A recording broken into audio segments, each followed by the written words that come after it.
दोस्तों आज की ये रिपोर्ट जरा आप देखिए। ये रिपोर्ट यूरेशिया टाइम की है। इसके अलावा दुनिया भर के जितने भी तमाम विदेशी न्यूज़पेपर हैं सबने यही रिपोर्ट छापी है, इंक्लूड इंडियन मीडिया भी। सभी लोग यही रिपोर्ट कर रहे हैं कि रूस का SU-57 एक बार फिर से फेल हो चुका है और आज तक भी इन्हें अपना पहला ग्राहक नहीं मिल पाया है। जैसा कि आप देख सकते हैं, मलेशिया जो कि पाकिस्तान का बहुत ही करीबी देश माना जाता है और जो ऑपरेशन सिंदूर हुआ है इसके अंदर मलेशिया ने खुलकर भारत का विरोध किया और पाकिस्तान का भी भरपूर साथ दिया है। अब ये देश भी SU-57 को रिजेक्ट कर चुका है। दरअसल हाल ही में रूस ने अपना SU-57 मलेशिया के एयरशो में भेजा था और वहाँ पर रूस ने अपना SU-57 मलेशिया के सामने पेश किया, लेकिन मलेशिया ने रूस के इस ऑफर को ठुकरा दिया है और SU-57 को खरीदे जाने से मना कर दिया है। और इसके पीछे मलेशिया ने एक तर्क भी दिया है और वो तर्क ये है कि वो दक्षिण कोरिया और कई विदेशी देशों के साथ मिलकर एक कोलैबोरेशन करना चाहता है, जिसके साथ वो अपना खुद का एक स्टेल्थ लड़ाकू विमान बनाएगा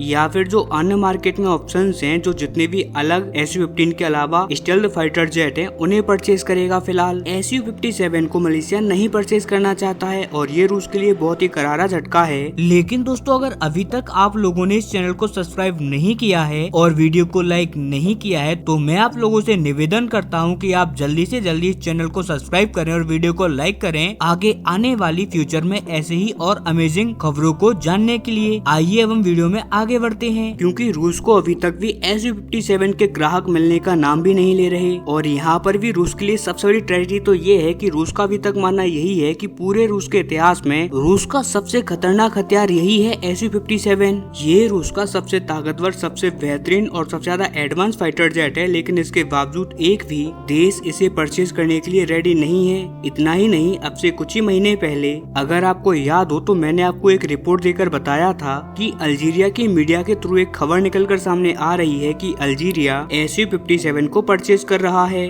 और इसके बाद अल्जीरिया पहला ग्राहक बन जाएगा रूस का, जिसने रूस का स्टेल्थ फाइटर जेट SU-57 को परचेज किया है। लेकिन आप जानकर बहुत हैरान रहोगे कि अप्रोक्स अगर हम देखें तो एक साल के आसपास का टाइम होने को आया है, लेकिन अभी तक इस एक साल के ड्यूरेशन में अल्जीरिया की मीडिया के द्वारा जो रिपोर्ट दी गई है उसे अल्जीरिया की सरकार ने अभी तक भी कंफर्म नहीं किया है। यानी कि हम कह सकते हैं कि आधिकारिक तौर पर अभी अल्जीरिया ने भी इसे परचेज नहीं किया है और इसीलिए हम कह सकते हैं कि रूस की डेस्परेशन इस पर बढ़ती जा रही है। और वो इसीलिए भी क्योंकि SU-57 में नो डाउट कई कमियां हैं और ये बातें सभी लोग मानते हैं। इनफैक्ट रूस के खुद के जो एनालिस्ट हैं वो भी इस बात को मानते हैं कि SU-57 100% स्टेल्थ वेपन तो नहीं है। ये 100% स्टेल्थ तब बनेगा जब इसे अपग्रेड किया जाएगा और ऐसे में ये लोग क्या करेंगे कि इसके इंजन की जो कवरिंग है उसे बदला जाएगा। इसके अलावा इसके जो फ्यूजलार्ड्स हैं उसे भी चेंज किया जाएगा। इसके अलावा इसके जो इंजन्स हैं उनमें भी मेगा चेंजेस होने हैं भी,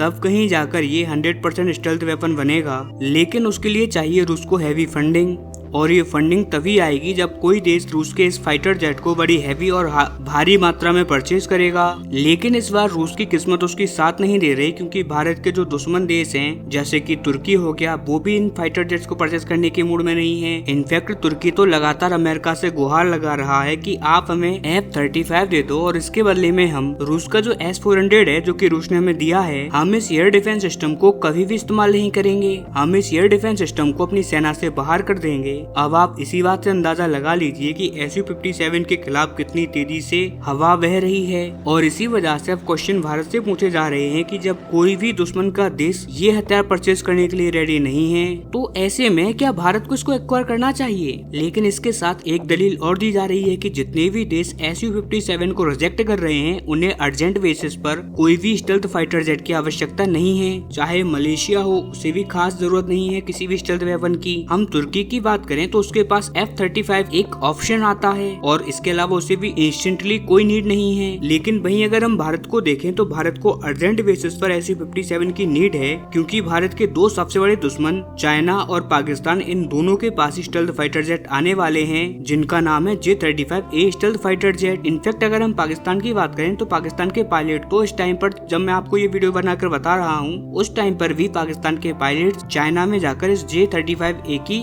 ट्रेनिंग ले रहे हैं। तो अब आप इसी से अंदाजा लगा लीजिए कि हमारी जरूरत कितनी ज्यादा है। लेकिन तब भी जब हमारे पास ऑप्शन है F-35 का, नो डाउट ये बेशक महंगा है लेकिन टेक्नोलॉजी भी टॉप नॉच है। तो क्या ऐसे में हमें SU-57 की तरफ जाना चाहिए या फिर SU-57 को लेकर कोई कोशिश करनी चाहिए? लेकिन आप यकीन मानिए यहाँ पर भारत जो भी ऑप्शन चुनेगा वो हमारा भविष्य डिसाइड करेगा। इसीलिए भारत को क्या खरीदना है क्या नहीं खरीदना है ये सब हमें हमारी वायुसेना पर छोड़ देना चाहिए, क्योंकि आई एम श्योर जितनी नॉलेज हमें नहीं है उससे हजारों और लाखों गुना ज्यादा नॉलेज हमारी वायुसेना को होगी इनके मामले में। लेकिन चाहे F-35 आए या फिर आए SU-57, इनके रिगार्डिंग कोई बारीक से बारीक खबर भी आएगी तो मैं आपको जरूर सूचित करूंगा। आप बस इस चैनल को सब्सक्राइब करके रखना।